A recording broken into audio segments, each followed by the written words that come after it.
Bonjour et bienvenue dans ce nouvel épisode de mon podcast Mon Psy part en live. Je suis Julien Borloo, psychologue à Lausanne et aujourd'hui on va aller plus en profondeur pour analyser un concept de manipulation qui nous provient de chefs sectaires, mais peut-être que ton ex l'a aussi utilisé. Alors on va aller plus en profondeur sur le concept de love bombing.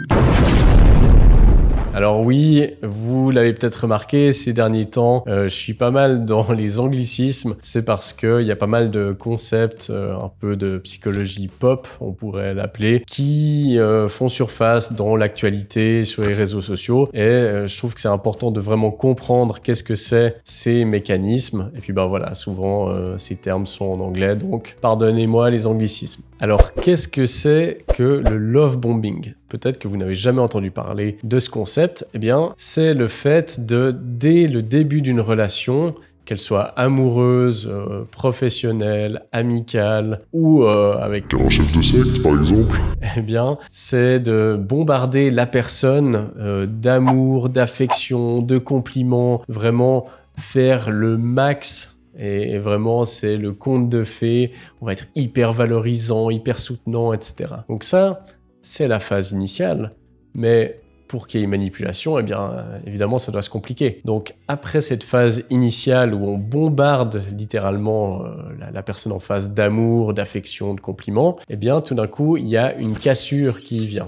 C'est-à-dire que tout à coup, la personne, on l'a mise sur un piédestal et tout d'un coup, on l'a fait tomber de ce piédestal en commençant à la critiquer, à la dénigrer, à dire « Ah voilà, mais là tu m'as déçu, après tout ce que j'ai fait pour toi, etc. » Et on va amener une cassure. Et qu'est-ce que ça va amener, ou en tout cas, qu'est-ce que ça peut amener ? Eh bien, c'est que nous, on s'est senti hyper valorisés, hyper apprécié, donc ça fait vachement du bien. Tout d'un coup, il y a une cassure. Donc, suivant comment, on va commencer à se dire « Ah mais en fait, j'ai fait quelque chose de faux parce que cette personne que j'ai en face de moi, elle est tellement incroyable, elle est tellement gentille, tellement affectueuse que si elle réagit mal, ça veut dire que j'ai vraiment fait une erreur. Et donc, je vais devoir me rattraper. Je vais devoir regagner l'amour de la personne en face parce que je peux pas décevoir une personne aussi magnifique. Et donc là on comprend vite le mécanisme qui se met en place, c'est que après en fait ça permet de contrôler, de manipuler l'autre parce que en fait on va l'amener à toujours être dans une recherche de regagner notre amour. Alors peut-être on va alterner, on alterne le chaud et le froid, c'est-à-dire que après une fois que la personne a accompli ce qu'on souhaitait d'elle, on va de nouveau être super valorisant, super doux, etc. jusqu'à une nouvelle cassure. Puis à nouveau, on va l'amener à faire quelque chose pour regagner notre amour, etc. Alors ce terme de love bombing, il est apparu dans les années 70 dans le cadre de faits divers par rapport à des chefs de secte qui justement utilisaient ce mécanisme où ils charmaient leurs fidèles quelque part au début avec du love bombing, tout ça pour ensuite amener des cassures et puis manipuler les gens. Donc ça, si vous vous intéressez un petit peu au phénomène sectaire, il y en a différents, hein. Il y a eu un documentaire notamment sur Netflix par rapport à Raël, mais il y a plein de documentaires sur les sectes et on voit constamment ce phénomène-là. Mais dans celui sur Raël, je trouve qu'on le voit particulièrement. Et du coup, ce mécanisme, il était utilisé pour fidéliser des fidèles, fidéliser des nouveaux adeptes, parce que voilà, au début, tout est rose, tout est magnifique, et puis après, c'est là où il y a la manipulation et tous les abus qu'on connaît dans les sectes notamment, qui peuvent se mettre en place. Alors, je vais vous donner quelques exemples de à quoi ça peut ressembler. Alors, on va commencer dans une relation amoureuse. Ça peut être quelqu'un que vous venez de rencontrer et puis qui vous bombarde de messages constamment. Il est constamment en train de vous écrire, de vous offrir des cadeaux peut-être coûteux, qui sont démesurés par rapport à la relation en fait que vous avez, qui est tout le temps en train de vous dire voilà, t'es la personne de ma vie, je sens qu'il y a une connexion particulière avec toi,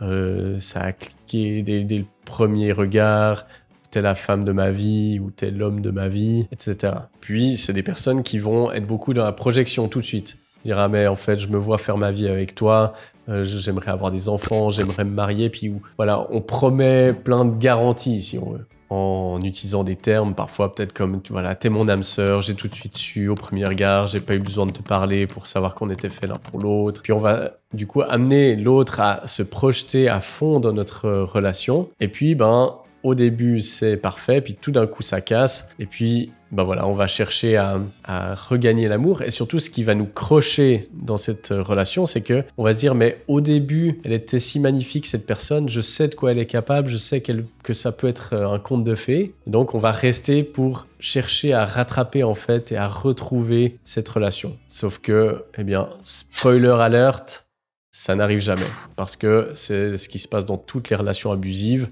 que ça soit de la violence psychologique, sexuelle ou physique, eh bien c'est ça qu'on voit. Et puis ça peut être justement des choses où eh bien on va avoir de la violence, puis ben voilà, ça va être justifié par mais en fait c'est que je t'aime tellement que voilà tu me fais me sortir de mes gonds, c'est ça qui m'a fait te frapper, je suis désolé, mais c'est que je t'aime tellement que voilà ça décuple les émotions en moi et j'arrive pas à me contrôler. C'est ce genre de mécanismes de manipulation auxquels on est confronté dans ces cas-là. Et puis finalement, dans tous les autres domaines, tous les autres exemples, ça va être un peu pareil. Ça peut être quelqu'un de votre famille, ça peut être un ami, ça peut être au travail, où justement on va être hyper valorisant avec vous. Peut-être votre manager va tout le temps vous mettre en avant, parler de vous durant les séances, vous dire que c'est magnifique, que vous êtes incroyable, etc. Et puis tout à coup, eh bien, il va utiliser ça pour vous donner beaucoup plus de travail, pour vous demander du coup de rester plus longtemps au boulot, de vous dire ah mais il faut mais j'attends que tu finisses ce dossier, et petit à petit en fait ça va se dégrader et vous allez vous dire mais en fait il est tellement incroyable avec moi que il faut que je sois à la hauteur de son amour ou de sa valorisation. Et donc, on va être pris dans cet engrenage à vouloir toujours faire plus, à ne surtout pas vouloir décevoir la personne. Et c'est là où il y a un énorme levier de manipulation parce que, eh bien, ensuite, l'autre personne va pouvoir nous demander un petit peu tout si on ne se rend pas compte qu'on est pris dans un engrenage de manipulation. Alors, quelles peuvent être les conséquences du love bombing ? Eh bien, ça peut être extrêmement violent au niveau relationnel et au niveau de la perception de soi parce que, eh bien, ça va être super agréable d'être valorisé, d'être encensé comme ça. Et par contre, plus on monte haut, plus la chute fait mal. Parce que tout d'un coup, bien, ça va être hyper violent comme la relation va se casser. Et donc, si on est un petit peu fragile ou si on se rend pas vraiment compte de ce dans quoi on est pris, eh bien, on va être dans quelque chose qui va être extrêmement délétère parce qu'on va se sentir nul au niveau de l'estime de soi, de la confiance en soi, ça va vraiment baisser. On va se dire qu'on ne mérite pas cet amour, qu'on l'a déçu, on va s'en vouloir, on va culpabiliser, on va se remettre en question. Donc, au niveau de l'image de soi, ça peut être terrible si on se rend pas compte de ce qu'on est en train de vivre. Évidemment, tout ça, ça amène à une confusion quelque part. On ne va pas comprendre pourquoi est-ce que la personne nous aimait autant, puis tout à coup, elle nous déteste, on est moins que rien. Donc, en fait, ça va nous déstabiliser. On va plus savoir vraiment sur quel pied danser. Donc ça, ici, au niveau confiance en soi, estime de soi, ça peut faire vraiment mal. Et puis, tous les risques, c'est les risques liés à la manipulation. On le voit dans les sectes, eh bien, ça va nous amener à nous isoler. C'est toujours le même principe, hein. Les personnes qui nous manipulent essayent de nous isoler des autres personnes, parce que comme ça évite que d'autres personnes viennent dire « mais tu trouves pas un peu ça bizarre ? Je pense que cette relation, elle est pas forcément bonne pour toi. » Donc, moins il y a de gens autour de nous pour questionner ce que l'autre personne est en train de faire, mieux c'est. Donc, les sectes, par exemple, vont nous amener à couper avec nos relations, elles vont nous déposséder de notre argent, évidemment, mais ça peut être pareil avec un partenaire, une partenaire dans une relation amoureuse qui va nous isoler de notre famille, de nos amis, en créant des conflits, par exemple, ou en nous montant la tête, en nous mettant des fausses idées par rapport à ces personnes. Et puis, voilà, une fois qu'on est isolé, quelque part, même si on se rend compte qu'on est dans quelque chose de violent et de malsain, en fait, on a perdu tout le reste. Et puis, il y a un biais d'engagement. Ça, on le voit très bien, typiquement dans le documentaire Netflix sur Raël. Il se rendait compte, en fait, qu'il y avait quelque chose qui jouait pas. Les choses devenaient de plus en plus absurdes. Mais ils étaient tellement engagés, ils avaient tellement cru dans ces théories, ils avaient tellement coupé avec leur famille et ils s'étaient tellement positionnés contre ces personnes que finalement ça devenait plus imaginable de tout d'un coup dire « Ah non, en fait, j'ai été trompé ». Et donc, malgré le fait qu'ils se rendaient compte que ça jouait pas, eh bien, ils continuaient dans ce processus. Donc, c'est ça, le gros risque, c'est l'isolement, c'est subir de la violence psychologique, physique, sexuelle. Et voilà, ça, c'est les gros risques du love bombing et de la manipulation en général. Alors voilà, comment réagir face à des comportements de love bombing ? Eh bien, c'est essayer de prendre du recul. Lorsque la personne nous bombarde comme ça, se dire « Ok, Est-ce que c'est proportionnel par rapport à la relation qu'on a? Ou est-ce que si la personne, on vient de se rencontrer et puis qu'elle me dit qu'elle veut se marier avec moi, peut-être que c'est un petit peu particulier quand même. Déjà, voir un peu ces signes précurseurs et puis être attentif à quand il y a la cassure qui arrive. Parce que ça, c'est vraiment le signe que la personne nous a bombardé, puis tout d'un coup, elle essaye de nous faire croire qu'on l'a déçu, et puis commence à nous dénigrer, à nous critiquer, à nous rabaisser, qui sont finalement des comportements qui ne sont pas respectueux et qui ne devraient pas avoir leur place dans une relation, peu importe le contexte de la relation. Donc ça, c'est d'être vraiment attentif à ces signaux d'alerte, et puis soit couper très rapidement, soit vraiment mettre des limites très claires, de dire ça je ne tolère pas, donc si on veut continuer une relation, ça ne peut pas en faire partie, mais généralement quand ça apparaît, c'est que c'est mal parti, c'est qu'il y a quelque part une volonté un peu de nuire chez l'autre, donc généralement c'est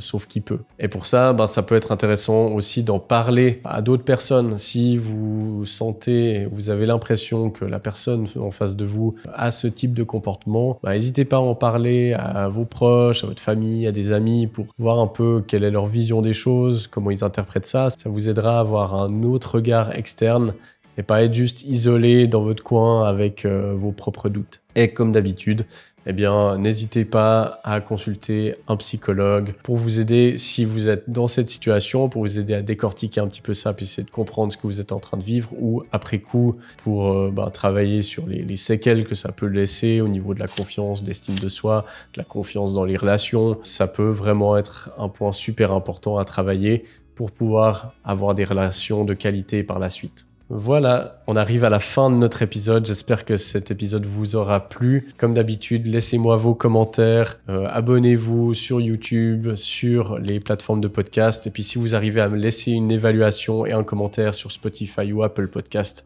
ça m'aide énormément à diffuser ce podcast et à peut-être arriver un jour à être parmi le top 3 ou même top 1 en Suisse. Ça serait l'objectif, donc merci beaucoup d'avance et à la semaine prochaine pour un prochain épisode.